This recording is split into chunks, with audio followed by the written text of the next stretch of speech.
Oração para renascer em Deus. Renasci agora. Renasci em Deus.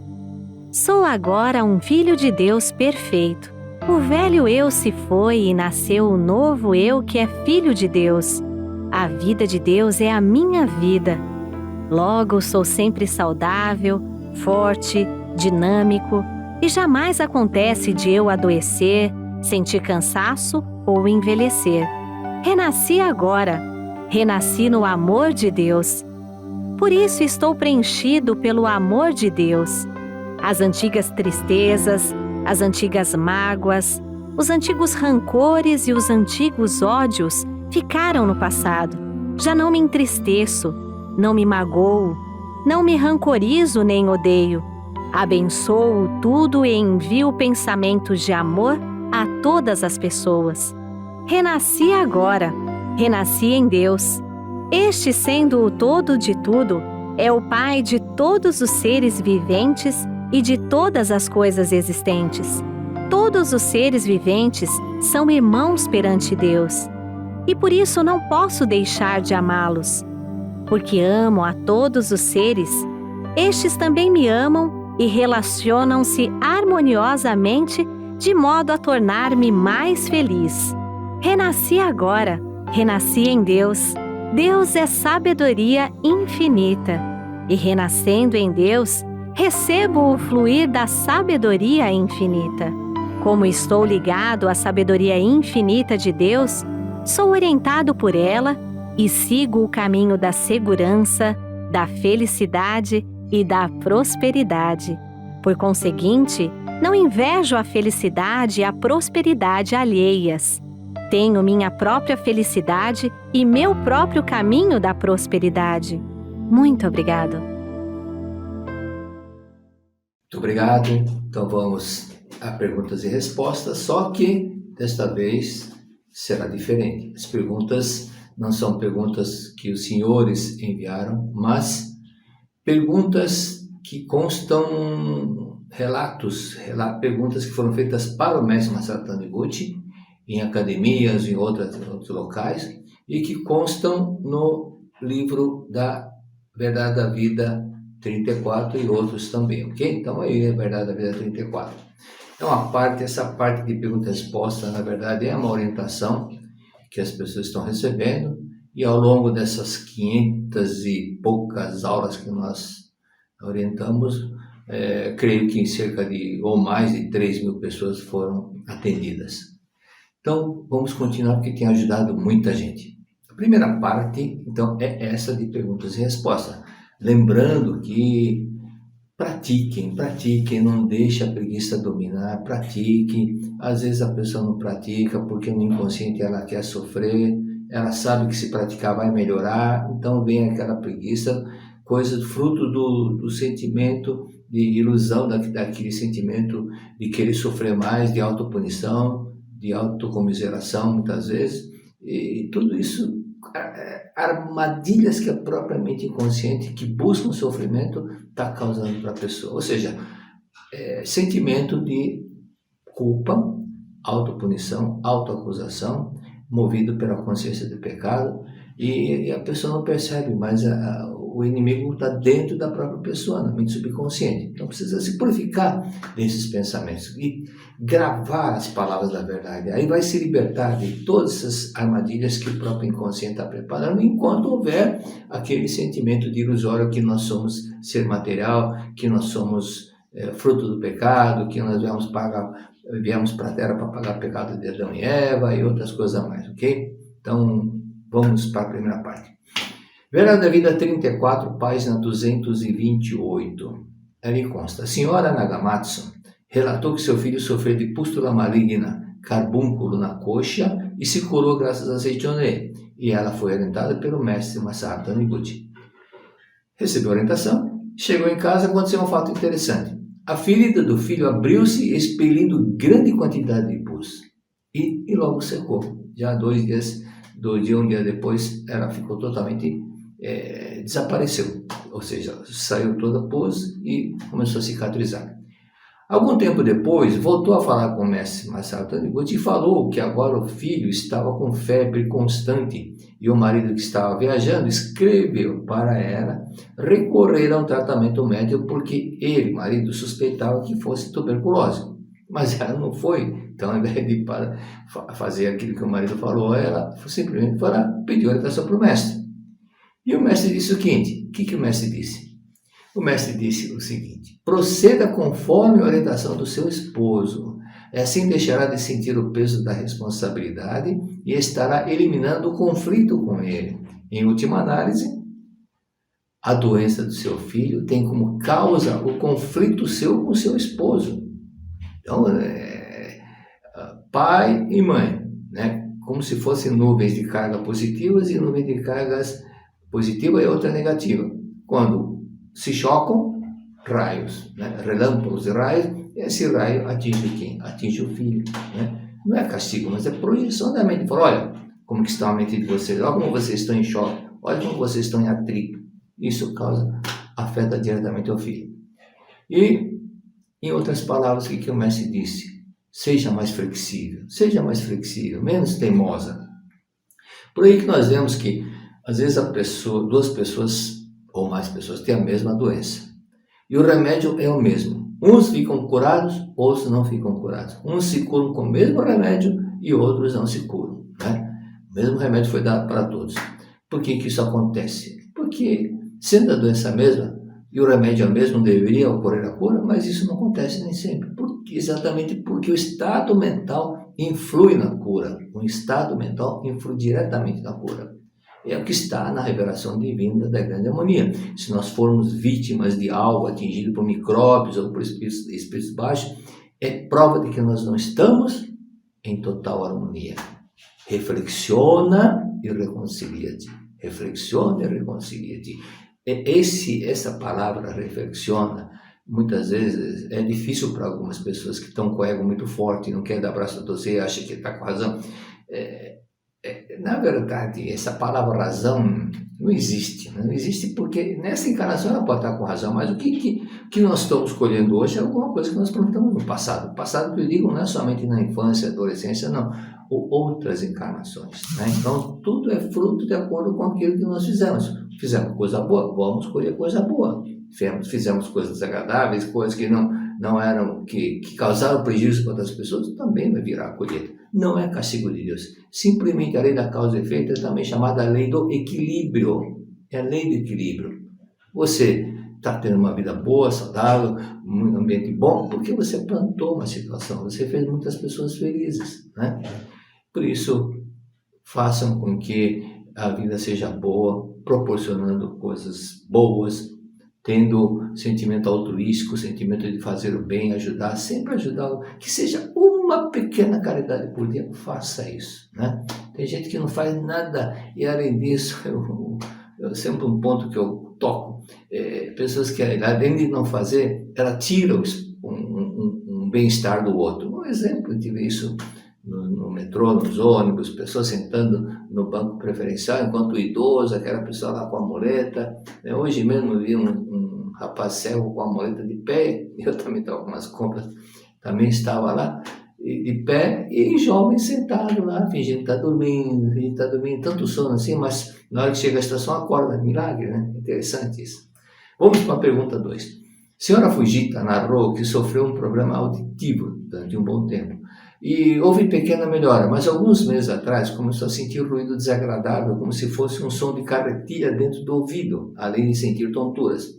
Durante uma semana começou a ler com fervor os livros da coleção A Verdade da Vida. O ruído aumentou e em seguida foi diminuindo e desapareceu por completo.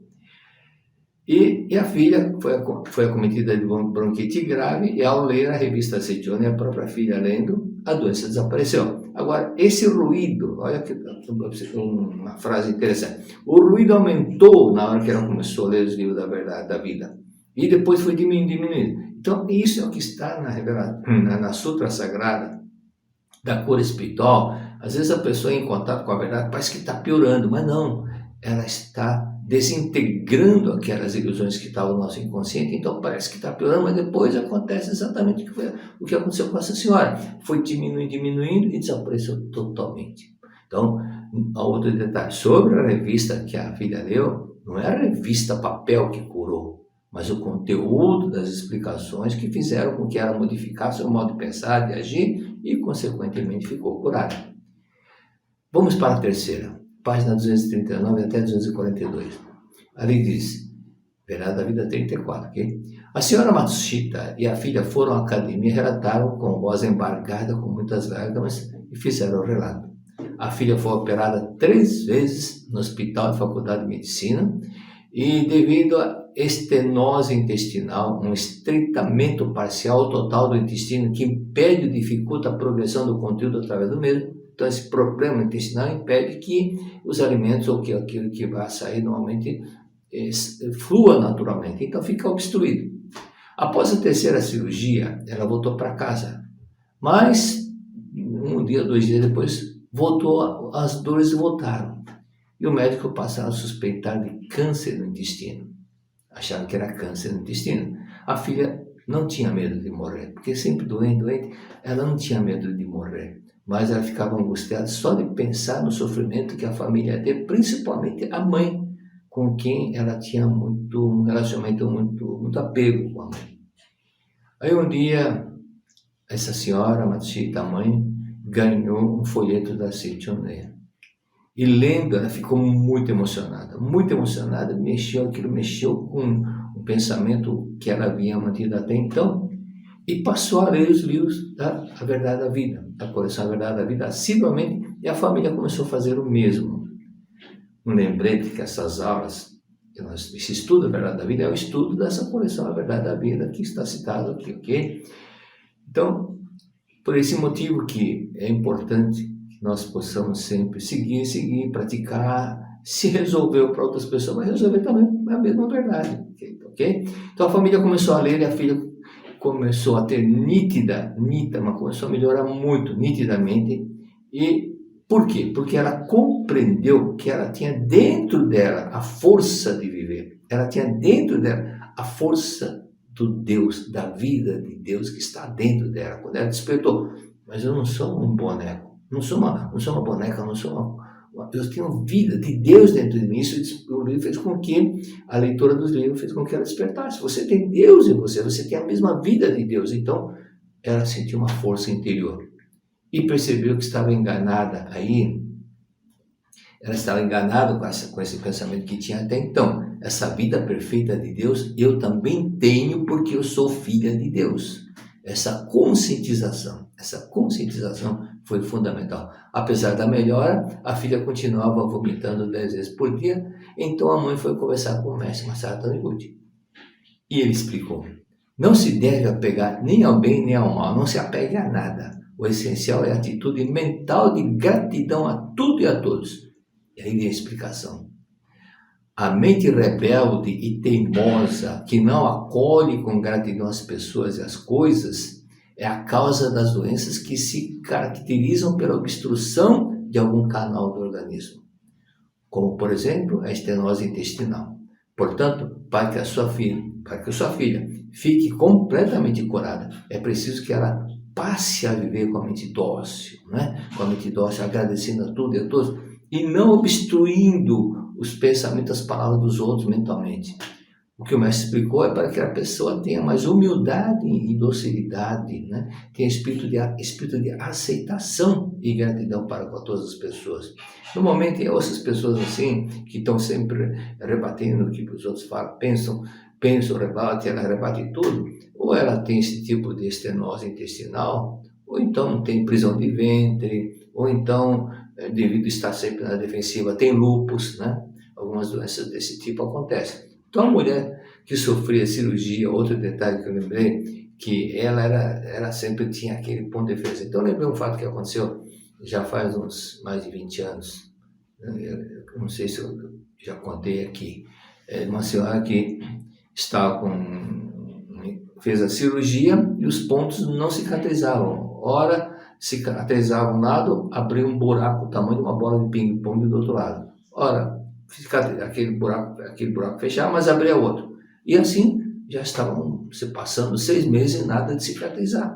Então eu falei, você operou de quê? Ela falou, de ovário. Você guarda a mágoa do seu marido. Você guarda a mágoa do seu marido. Eu falo, não tenho mágoa, eu me dou muito bem. Você guarda a mágoa do seu marido. Ah, não, o senhor está enganado, o senhor está enganado. E eu falava, ela não. Eu falava, não. Olha, às vezes ele sai do banho, deixa tudo molhado, e você fica reprimindo aquele nervosismo, bem que ele podia limpar, bem que podia deixar tão... Não, o senhor está enganado. Então eu falei, eu não posso perder muito tempo, vamos fazer o seguinte, vamos fazer uma aposta, na verdade não é aposta, né? Porque a aposta é quando os dois lados, ou perde ou ganha. Eu vou te dar $500 se você praticar o que eu falar e você não melhorar. E se você melhorar, você não precisa dar nada. Então não é uma aposta, simplesmente é uma coisa que estou lhe dizendo que se você praticar, vai acontecer isso. Em 3 meses, se você praticar direitinho, se você não melhorar, eu te dou $500. Do meu bolso, viu? Do meu bolso. E a mulher, vou ganhar $500 do professor Miyazaki, vou ganhar $500 para o Miyazaki. No segundo dia, eu ganho $500. E no terceiro dia, quando entrou no banho, falou, pensou novamente, eu vou ganhar $500 do professor Miyazaki. E nisso, quando ela olhou, estava tudo se fechando. Todos os pontos fechados, nenhum buraco abriu. E ela perdeu os $500. Então ela entendeu. Eu realmente guardava mágoa do meu marido. Guardava mágoa do meu marido e não lembrava. Voltando ao caso da senhora que nós estamos falando. Então, transmitiu à filha a orientação do mestre para ter mais gratidão a tudo. Deveria, o mestre disse, deveria cultivar sentimento de gratidão a todas as coisas e a todas as pessoas.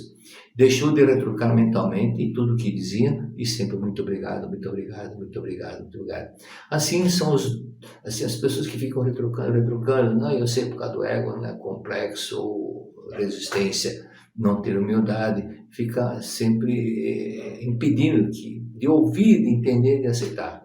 Então, com isso, ela está passando esse problema. Por isso que o líquido que ela expelia, depois que começou a entender, praticar, o líquido que ela expelia passou a ser amarelo. Então continua expelindo o líquido, mas não era escuro igual antes. Significa o quê? Significava que estava melhorando.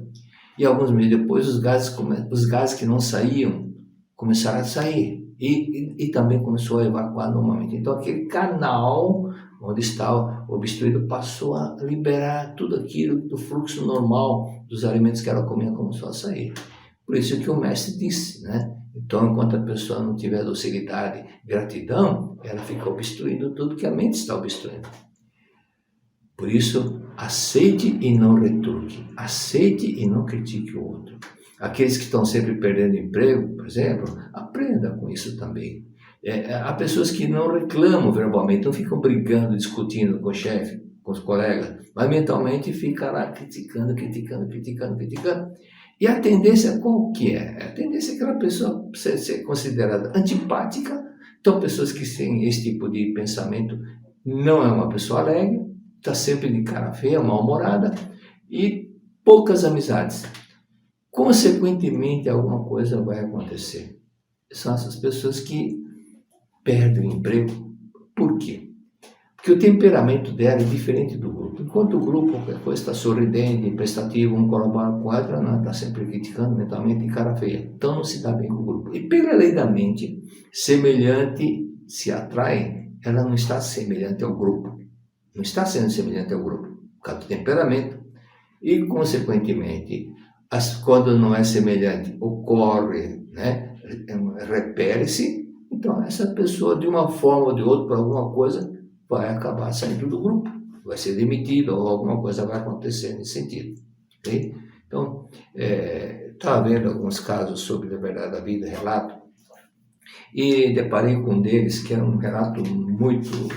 O pessoal escreveu chorando, emocionado, quando nós estudamos a verdade da vida, volume 10. O volume 9 fala sobre o mundo espiritual, mas fala de uma forma mais profunda, fala sobre as leis, né? Sobre as leis do mundo espiritual, sobre os estágios dos espíritos, as colorações de acordo com o estágio que se encontra. E o volume 10 é também o seu volume espiritual de um pai espiritualmente muito elevado que pediu permissão lá no meu espiritual para ajudar o filho, que era muito materialista, era um dramaturgo na Dinamarca, chamado Magnussen. Então, esse caso que o filho depois escreveu o livro, no começo foi muito difícil, porque o pai começou a usar a mão do filho e dizendo: filho, aqui sou eu, né? Eu sou seu pai. Então escrevia apenas a caneta começava a se mover. Eu estou vivo, você deve conhecer a caligrafia quando eu era jovem. Mas o filho duvidava. Ninguém pode imitar essa caligrafia. Quem escreve sou eu, você é meu querido filho. Eu estou vivo e jamais conhecerei a morte. Eu vim para trás para você tomar conhecimento disso, né? Você também não morrerá. Ninguém na realidade morre. Aí o filho ficava duvidando, não acreditava. E no dia seguinte, ele falou: eu vim novamente, meu filho. Você descansou um pouco e recobrou o ânimo. Parece-me que quase todas as suas dúvidas também desapareceram. Você parece ter deixado de me considerar uma mera ação dos nervos ou algo como um fenômeno momentâneo e desprezível, não digno de atenção. Mas, meu filho, você está fazendo mau juízo de mim. Eu sou seu pai. É o seu pai que está agindo em sua nuca, fazendo segurar com força a caneta. Como é? Percebe a minha força? Como é? Percebe a minha força? Ouça o barulho da pena apertando e arranhando o papel. Você acha que está sozinho e é capaz de escrever assim? Que o seu subconsciente é capaz de fazer isso? Que força mecânica, seja qual for, capaz de fazer isso? Então ele foi escrevendo. Até o pai chegou um momento que escreveu: filho, olha, vou falar um segredo que só você sabe. E eu também. Quando eu passei mal, tive aquele problema, passar mal, quem foi me socorrer foi você. Aí depois ele falou assim: e no dia do meu velório, você foi confortar a mamãe. Mas eu fiz você ir confortar a sua mãe. Eu fiz você que fosse confortar a sua mãe. Então aí o filho começou a entender, a aceitar, e até contando com coisas que só o pai sabia. Se você não acredita em mim, vou lhe mostrar a minha força. Veja, as letras começaram a ficar grossas. Seu braço está pesado, não está? Percebe, meu filho? Ao escrever, aqui a caneta de Magnussen se quebrou. Ele, horrorizado, atordoado, sentiu um arrepio. Ele acabava de vivenciar uma experiência jamais tida em vida. Aí ele foi mencionando sobre o sorriso abençoador de Deus, né? O sorriso abençoador de Deus. Então ele disse: eu dei provas quebrando a caneta que você segurava. Se é que você ainda não acredita em mim, isto é apenas o começo. Mas foi demorado, até que aí chegou um momento em que realmente ele começou a acreditar no pai, né? Começou a acreditar. Meu filho, ouça o que eu vou lhe dizer. Eu não estou morto. Eu vivo no mundo espiritual e vi Deus com meus próprios olhos. Seu pai veio agora para lhe falar da verdade com B maiúsculo, sobre o espírito humano e Deus. Meu querido filho, conseguiria você captar o sentido misterioso, estranho, espantoso do que lhe digo? Seu pai obteve permissão e veio até você para falar ao seu coração. Este seu tolo pai, enquanto vivia no mundo terreno, não conhecia a verdadeira natureza da vida.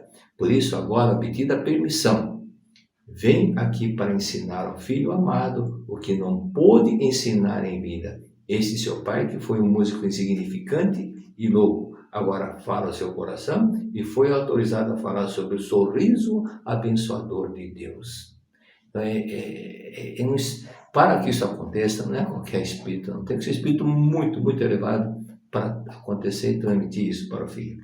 Então, sim, meu filho, essas palavras marcarão a nova era no mundo inteiro, sorriso abençoador de Deus. Essas palavras farão as pessoas erguerem os olhos cheios de lágrimas, de alegria e reverenciar com as mãos postas voltadas para o céu, à luz do novo alvorecer, o sorriso abençoador de Deus. Meu querido filho e amado, tudo que tenho nesse mundo, seus olhos agora estão molhados, cheios de lágrimas. Chore, meu filho. Você sorrirá dentro do seu... Deus sorrirá dentro do seu coração. As lágrimas sagradas dos homens são sorriso de Deus. São sorriso de Deus. Ouça o que lhe digo, meu filho, meu querido filho. Ouça o que eu digo, meu querido filho. Deixe vibrar de alegria o seu coração. Vá e mande beijos à sua velha mãe. O filho dela está aprendendo agora o sorriso abençoador de Deus. Abrace seus irmãos, alegre-se, pois seu pai aqui veio para ensinar a humanidade sobre o sorriso abençoador de Deus. E mais adiante ele fala sobre, falou, olha, no momento que eu estou aqui, eu posso em um átimo de segundo estar no Japão. Por quê? Porque lá não tem espaço, né? Estão livres do espaço de tempo, tempo e espaço. Tempo e espaço é aqui na Terra, nesse mundo das 3 dimensões. Mas para quem está no mundo espiritual, não tem tempo nem espaço. Por isso que se nós demoramos 30 horas para ir até o Japão, demoramos 12, 13 horas para ir até a Europa, determinado país, e lá o espírito não demora, é rapidinho, menos de um milésimo de segundo. Nem um piscar de olho já está lá. Então, agora você está chorando, seu coração palpita e eu vejo você. E eu vejo e eu percebo. Chore, meu filho, e ria alegremente para mim. Externeça seu coração, pois este é o dia mais importante da sua vida. Então, o que nós temos que entender exatamente quantas pessoas que poderiam, né, se de uma forma ou de outra, os antepassados estão orientando. Às vezes, é muito raro acontecer o que aconteceu com o pai do Magnussen de usar a própria mão do filho. E nem fique pensando em fazer isso, porque muitas vezes pode até vir um espírito baixo, não convém fazer isso. Mas os antepassados vinham de outra forma. Muitos deles fizeram com que você conhecesse a Seichoné. Aparentemente foi por acaso, mas não foi, né? Os antepassados que fizeram com que você pudesse compreender, entender. Eu lembro do caso que aconteceu, foi num curso para senhora da Pomba Branca, e então foram divididos momentos, meia hora antes do almoço, foram formados grupos para cada grupo teria que ir a uma rua para divulgar revistas da Seichoné para ajudar a salvar mais pessoas que precisavam conhecer o ensinamento. E determinado grupo chegou a hora do almoço e não voltava. Aí quando chegou, eles falaram o seguinte: olha, aconteceu o seguinte, nós chegamos numa casa, no portão está uma senhora, falou, vem aqui. E nós entramos, era um grupo, 4, 5 pessoas, 4, 5 senhoras. Aí a mulher falou, quem são vocês? A senhora falou para nós entrarmos? Acontece o seguinte, eu estou com uma doença muito séria, estou há anos e anos fazendo tratamento, e minha mãe apareceu nos sonhos e me disse o seguinte, quem vai te dar a solução para o seu problema, a cura da sua doença, é um grupo de senhoras que vão aparecer na sua rua amanhã vestidas de branco. Ela acordou bem cedo e ficou no portão esperando. Quando viu aquele grupo de mulheres brancas, é aqui. Aí ela conheceu a Seichoné e ficou curada da doença. Tá? Muito obrigado. Muito obrigado você que está nos assistindo agora, atendendo muitas pessoas que querem, onde podemos assistir alguma palestra, e às vezes a pessoa está num momento difícil, precisando de uma palavra amiga. É só se inscrever no YouTube e ali você tem uma série de programas de gravações de palestras que foram feitas na TV e que muitas pessoas poderão se beneficiar através dessas palestras. Você assistindo, você vai se ajudar e também poderá ajudar muitas e muitas pessoas. Muito obrigado. Muito obrigado. Então vamos dar um pouquinho. Normas fundamentais dos praticantes da Seichoné. Quem já está há algum tempo em Seichoné, que participa das associações locais, nas academias regionais, já conhecem as normas fundamentais. Mas algumas pessoas falam, recitam, mas ainda não analisaram item a item sobre esse item. Normas fundamentais não significa que seja uma ordem, seja uma imposição. Tem o nome de normas, mas podemos entender no sentido de dicas, né? Uma linha a seguir para que nós possamos manifestar realmente aquilo que a Seichoné proporciona. Então, por que o mestre Masaharu Taniguchi criou essas normas? Por que ele criou? A resposta é para que a humanidade possa seguir o caminho da felicidade. é para que a humanidade possa seguir o caminho da felicidade. Algumas pessoas poderiam até questionar, será que é verdade? Sim, vou provar que é verdade, ok? Vou provar que é verdade. Quem não conhece o ensinamento pode pensar dessa forma, mas a primeira é agradecer a todas as coisas do universo. Agradecer a todas as coisas do universo. E depois eu vou passar adiante, depois eu volto para a primeira, ok? Então, segundo, conservar sempre o sentimento natural. Terceira, manifestar o amor em todos os atos, todos. Quarto, ser atencioso para com todas as pessoas, coisas e fatos. A quinta, isso faz com que desapareçam as desarmonias. Ver sempre as partes positivas das pessoas, coisas e fatos e nunca suas partes negativas.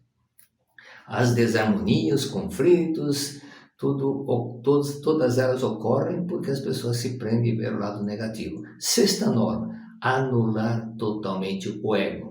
É a norma mais curta, mas a mais difícil. Sétima, fazer da vida humana uma vida divina e avançar crendo sempre na vitória infalível. Oitava, iluminar a mente, praticando a meditação Shinsokan todos os dias sem falta. Então, vamos para a primeira. Agradecer a todas as coisas.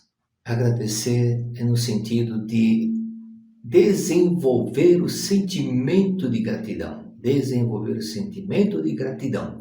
Não é simplesmente para falar igual um papagaio. E a palavra gratidão, a etimologia da palavra, ela vem do latim, que é gratitud. E em espanhol ainda se fala gratitud. Gratitud tem outra raiz, que é gratia, que é graças. Okay? Então já estou entendendo muito objetivo não, a origem da palavra gratidão e para onde nos conduz. A primeira norma, agradecer a todas as coisas do universo. O agradecimento, não é, conforme nós dissemos, não é para fazer igual um papagaio, mas entender, sentir e desenvolver sentimento de paz, de harmonia, de gratidão para com todas as pessoas, coisas e fatos. O objetivo é desenvolver, conforme disse, sentimento, sentir gratidão pelas pessoas, ok? Graças te dou, meu Pai, graças te dou. Muitas vezes Jesus Cristo falava graças te dou, muitas vezes não sempre, é sempre, graças te dou, Pai, né?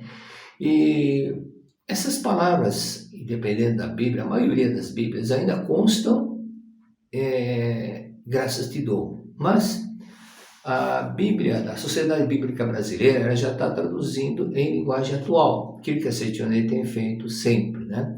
Então, na linguagem atual, consta, Pai, eu te agradeço. Pai, eu te agradeço. Portanto, é um sentimento de gratidão que Cristo tinha sempre, sempre, sempre.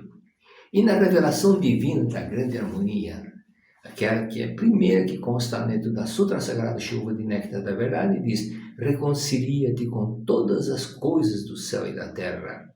Significa reconciliar o quê? Reconciliar significa agradecer a todas as coisas do universo. E agradecer?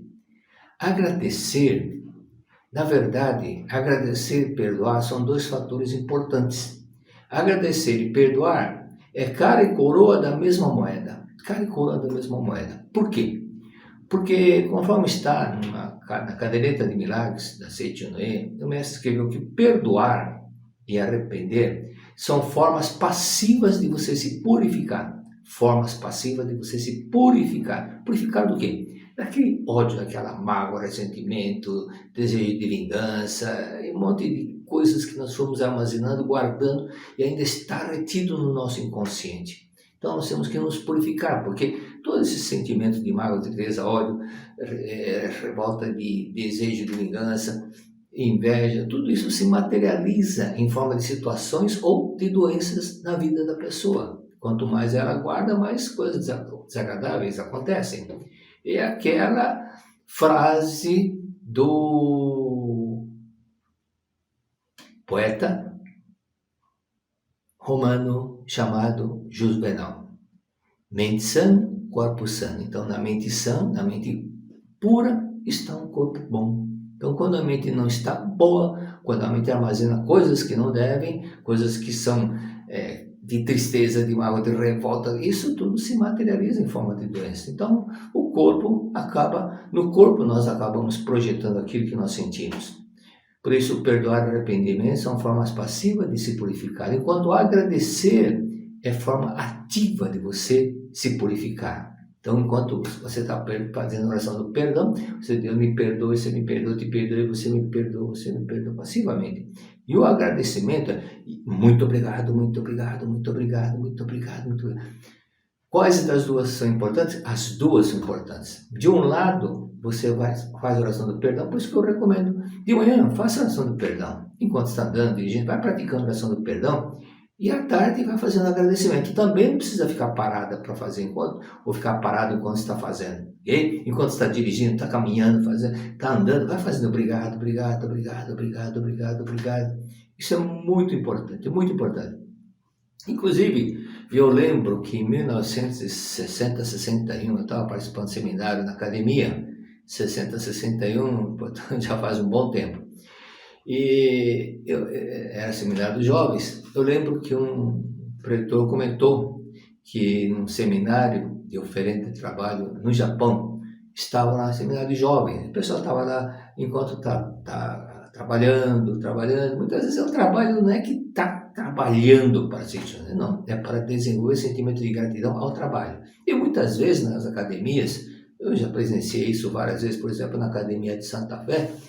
Uma ocasião, a saudosa pretora Ilona Fernandes, ela estava como responsável lá na academia, e ela falou, não tem serviço nenhum, mas vamos fazer o seguinte, vamos passar aquilo que foi passado para esse lado, para esse terreno, vamos passar para o outro lado novamente, só para o pessoal ter alguma coisa para fazer. Enquanto isso, o pessoal vai, muito obrigado, obrigado, obrigado, obrigado, obrigado. E muitos milagres acontecem com esse sentimento que nós vamos desenvolvendo de gratidão. Obrigado, obrigado. Eu estava falando do Japão, do seminário que eu estava assistindo, em 1960, e o professor contou que estavam lá os jovens, obrigado, obrigado, obrigado. Nisso, um grupo de jovens estava perto de um morro, e uma jovem estava bem perto quando desbarrancou, caiu todas aquelas pedras, terras sobre a menina. E o pessoal desesperado, chama a ambulância, chama isso aqui. Vamos tirar enquanto isso, vamos tirando. Foram tirando a cidade do lado, e uma pedra caiu assim, a outra caiu assim, a terceira caiu sobre as duas. E no meio das pedras estava lá a moça, sem nenhum ferimento, dizendo, muito obrigado, muito obrigado, muito obrigado. E esse é o trabalho do sentimento de gratidão que nos liga a Deus. Na academia de Biúna, isso faz também mais ou menos, foi nessa época, 59, 60, naquele tempo não existia aquele salão enorme que tem hoje. Era lá em cima, o salão era um pouco comprido e não cabiam mais do que 200 pessoas, nem 200 pessoas não cabiam. E a cozinha era do lado, o refeitório era do lado, e uma moça foi passando com uma água que saiu do fogo fervendo, borbulhando, fervendo, e ela deixou escorregar através aquela panela cheia de água sobre uma senhora que estava sentada, uma senhora de idade, e ela falou, muito obrigado, muito obrigado, muito obrigado. Ao invés de falar, só, você não enxerga não, ao invés de brigar, muito obrigado, o que você não sentiu nada. E tem muitos outros casos assim que aconteceram quando as pessoas estavam agradecendo. Mas vamos continuar, depois nós vamos citar outros exemplos. Portanto, agradecer. E reconciliar e agradecer levam o mesmo objetivo, ao sentimento de amor, ao sentimento de união a Deus. Por isso, na revelação divina diz, reconciliar verdadeiramente não é tolerar, nem suportar, fingindo que está tudo bom, ou seja, ser condescendente, fingindo que está tudo bem. Fingir que está tudo bom, isso é tolerar, mas no fundo, tem aquele sentimento de suportar, tem que suportar. Significa suportar significa você não está em paz, você não está em harmonia, você está suportando, está tolerando. No fundo, você está reclamando porque tem que passar por aquilo, porque tem que aguentar essa pessoa. Então, fingir que está tudo bem não significa harmonia total, né? Não é harmonia 100%. Quando se suporta o outro, gera sempre o quê? Uma insatisfação e não uma alegria, ok? Reconciliar verdadeiramente, então, não é tolerar nem fingir que está tudo bem. Por isso que na Chave da Vida Feliz, volume 1, diz o seguinte: se começa a suportar, significa que gera o quê? Insatisfação. E na Chave da Vida Feliz, volume 1, está escrito o seguinte: o contrário da gratidão é a insatisfação. A gratidão, diz o mestre Marcelo Taniguchi, sintoniza-se com a mente de Deus. Graças te dou, meu Pai, Deus, eu te agradeço, né? Isso sintoniza quando é sincero, puro. Unimos-nos com a mente de Deus, com Deus. Mas o sentimento de insatisfação se rebela, vai contra ela e impede a manifestação, a sintonização com Deus. Impede, por quê? Porque Deus é amor, o sentimento de satisfação é aquele sentimento que não é agradável.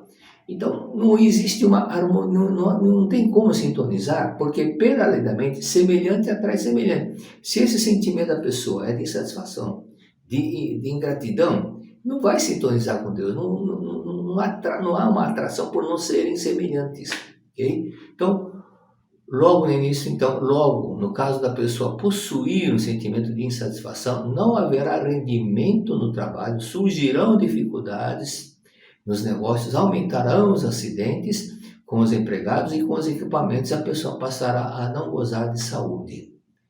E esses problemas que acontecem muitas vezes na empresa, de acidente de trabalho, dores porque o trabalho se machucou por causa disso, por causa daquilo, na verdade, a pessoa que trabalha com insatisfação, com má vontade, já vai trabalhando acorda e pensa, tem que aguentar fulano, tem que aguentar aquele trabalho, tem que aguentar aquele colega. Então já vai com aquele sentimento de insatisfação, de conflito. Eu lembro na empresa onde eu trabalhei, na última empresa que eu trabalhei lá 25 anos e me aposentei lá. Eu lembro quando tinha 2 setores, e muitas vezes quando eu ia para outro setor, onde ficava o setor fabril, mas eu trabalhava na parte administrativa, que ficava dentro do setor, dentro da fábrica, também tinha a parte administrativa e tinha a parte da produção. E trabalhava também no outro setor, que era exclusivamente administrativo. Então, quando eu ia para outro setor, lá no setor fabril, de vez em quando eu olhava assim, sempre me chamava a atenção, olhando o rosto das pessoas indo para o trabalho segunda-feira. Uma cara de insatisfação de quem está indo trabalhar porque tem que ganhar dinheiro.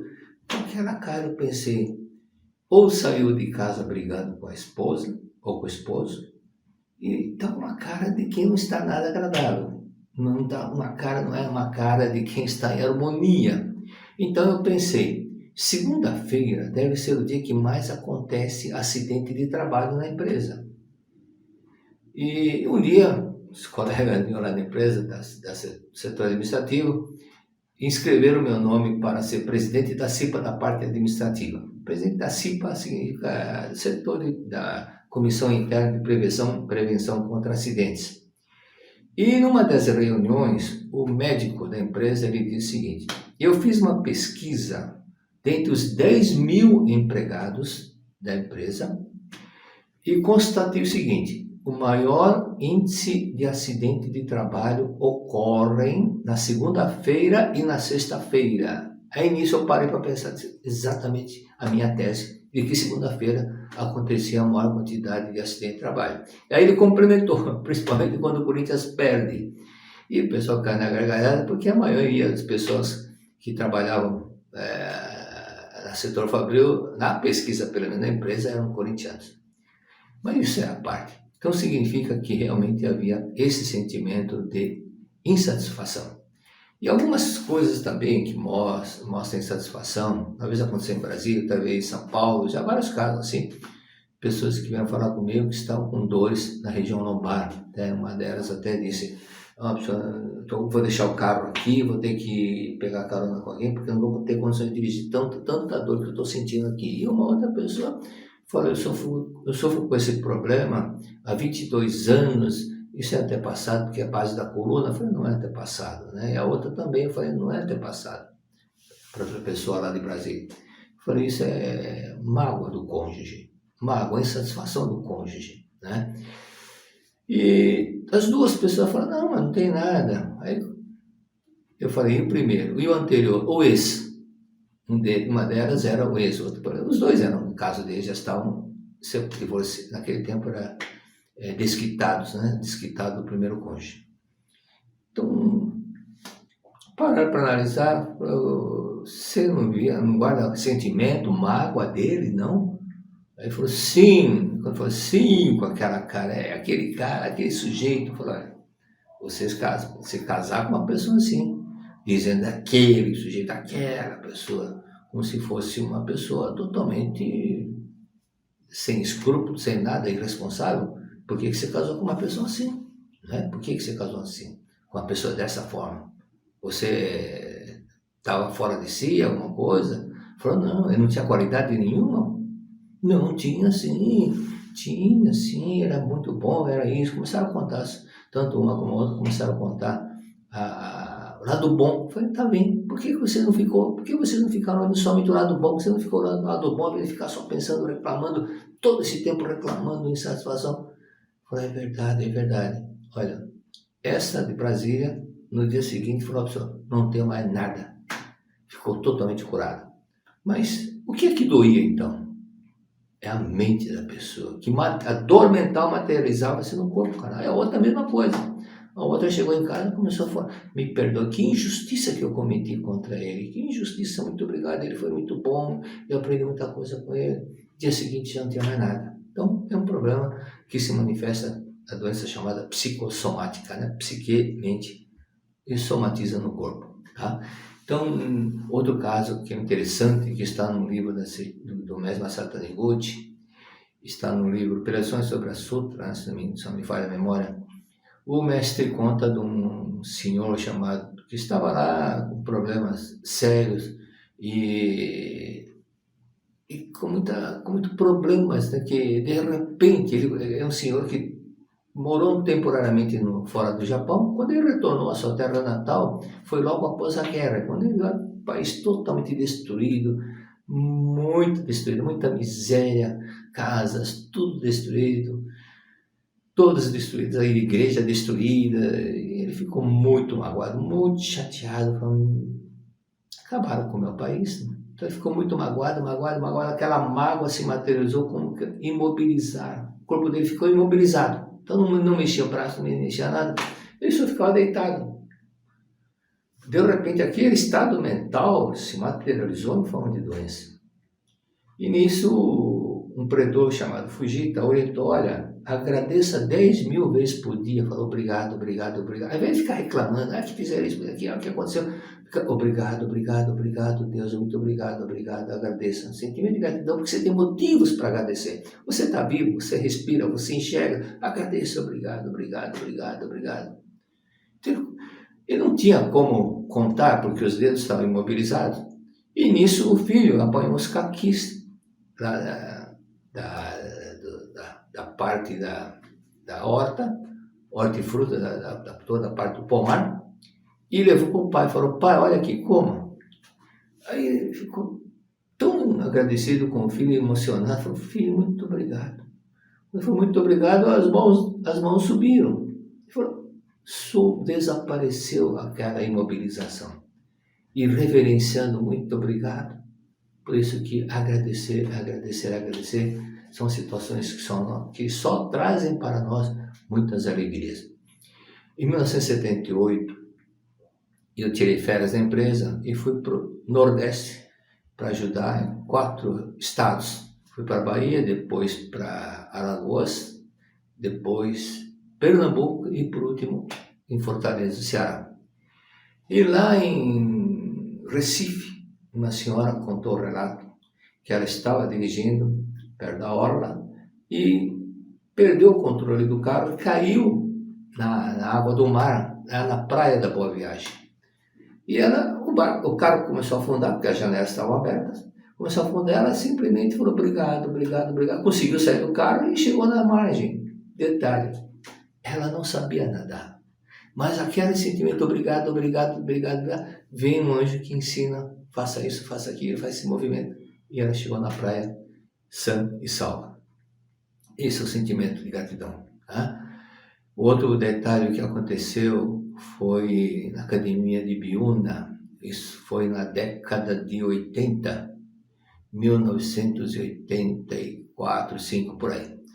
Foi realizado um seminário de 7 ou 10 dias, não me recordo, e durante o seminário de 10 dias longos, assim, tem a parte de, além das palestras, tem oferenda de trabalho. Então, as pessoas vão para o campo e cada um pega uma ferramenta para ir, não é para trabalhar, mas para desenvolver o sentimento de gratidão enquanto trabalha. Porque normalmente as pessoas trabalham reclamando. Tem que trabalhar, por que eu não ganho na loteria? Isso não é bom. Então, as pessoas têm que trabalhar agradecer pelo fato de poder trabalhar. Então, vai no campo, muito obrigado. Por isso que acontecem muitos milagres nos seminários de oferenda de trabalho. Estava lá um filho de japonês, Nisei, na cadeira de rodas. E o irmão empurrando para onde ele tivesse que ir, o irmão que estava conduzindo a cadeira de rodas. E esse senhor que estava na cadeira de rodas era médico. Então, na hora de fazer trabalho, todo mundo aconchado, obrigado, mas ele não podia, estava na cadeira de rodas, então ficava lá, só pronunciando, obrigado papai, obrigado mamãe, obrigado papai, obrigado mamãe. Quando terminou o seminário, todas as pessoas já estavam saindo do salão, da academia, cada um uns indo para o seu próprio carro, o outro para o ônibus da caravana da regional. E de repente aquele senhor que estava na cadeira de rodas se levanta e começa a andar. Aí o irmão começou a chorar e gritar, meu irmão está andando, meu irmão está andando, meu irmão está andando. As pessoas que estavam lá perto largaram as malas e foram lá abraçar o senhor, todos emocionados. Mas por que aconteceu isso? Porque, sim, 7 ou 10 dias ele ficou somente falando, obrigado papai, obrigado mamãe, obrigado papai, obrigado mamãe. Com certeza absoluta, é o que a Seitiane fala. As pernas simbolizam os pais e antepassados. Então, as pernas dele ficaram sem condições de se locomover porque ele não tinha gratidão, não tinha reverência para a pessoa que ele deveria agradecer. É que o mestre Masaru Taniguchi fala. Quando a pessoa perde aquela sustentação de que não consegue mais andar, é porque ela não tem reverência, não tem gratidão para a pessoa que ela deveria ter reverência, da pessoa que ela deveria ter gratidão. E esse caso desse senhor médico era a mesma coisa. Com certeza ele tinha um ódio, mágoa, uma revolta muito grande dos pais ou da mãe. E 10 dias, 7 dias falando, obrigado papai, obrigado mãe, obrigado papai. Aquele sentimento de mágoa, de tristeza foram substituídos por sentimento de muito obrigado, muitas graças. Graças te dou papai, graças te dou mamãe, graças te dou papai, graças te dou mamãe. Experimentem fazer isso. Então, quando nós manifestamos sentimento de gratidão, as coisas começam a mudar, tudo começa a melhorar. Com certeza, não há como não melhorar quando nós manifestamos esse sentimento. Okay? Então, são vários fatos que aconteceram com todas as pessoas que começaram a agradecer. Experimentem, até conto fatos que aconteceu, por exemplo, no Panamá. Já contei isso na aula, quarta-feira, terminando o final da aula, eu disse uma lição de casa para todos que estão aqui. Se eles vão pegar um quilo de feijão, colocar feijão ou milho, qualquer coisa, coloque na mesa e passe grão por grão agradecendo ao seu cônjuge. Aí uma senhora que estava no fundo veio, mas aquele lá, né? Todo mundo olhou para trás, era aquela risadinha amarela. No dia seguinte, no domingo, continuação, o último dia do curso, eram 2 dias, aí a própria diretora, a presidente da Seitione do Panamá, não é Paraná, é Panamá, perto do México, falou, prove, já ocorreu um milagre, já aconteceu um milagre. Exatamente com aquela mulher que falou, que deu aquela exclamação de que não seria nada, que não funcionaria, teria que agradecer ao marido. Mas ela chegou em casa e começou a fazer, obrigado, pensando no cônjuge, obrigado. E nisso, toca o telefone, menos de 5 minutos depois toca o telefone. Querida, era o marido, já estou chegando, dentro de 5 minutos estarei chegando em casa, ok? E ela se assustou porque, primeira vez de tanto tempo de casado, ele liga para dizer que está chegando em casa. E ela ficou impressionada, falou, só fez uma vez. E no dia seguinte ela está se trocando, ele acorda, falou, onde você vai? Vou na Seitione. Então eu vou tomar banho e vou te levar. E ela se assustou. Nunca ele levou para Seitione. Nunca havia levado. Falou, não, eu vou te levar depois eu tomo banho, porque senão você pode chegar atrasada. E ela falou, muito obrigado. Quando se agradece, as coisas boas ocorrem a ponto de você dizer muito obrigado. Muito obrigado. Muito obrigado a todos. Ter a capacidade de renascer é ter coragem, é ter encantamento por si e pela vida que habita tudo e todos. É ter uma certeza inexplicável de que é possível germinar e crescer de novo, não importa o que tenha se apresentado em sua vida até agora. É ter fé na sua hereditariedade divina e ter paz para seguir com brilho nos olhos e amor no coração. Renascer é entregar plena e completamente sua vida a Deus, com a certeza de que somente existe o bem. Renascer é firmar os pés na imagem verdadeira através da oração e da transformação que ela é capaz de fazer. Por fim, renascer é deixar a vida fluir. Venha viver momentos inesquecíveis e renovadores no último seminário de treinamento espiritual do ano de 2022, Seminário do Renascimento, dias 13 e 4 de dezembro, nas Academias de Treinamento Espiritual da Seichonoye de Santa Fé, na Bahia, e Santa Tecla, no Rio Grande do Sul, e na Academia da Amazônia de Treinamento Espiritual da Seichonoye. Nos dias 10 e 11 de dezembro, na Academia Sul-Americana de Treinamento Espiritual da Seichonoye de Ibiúna, em São Paulo.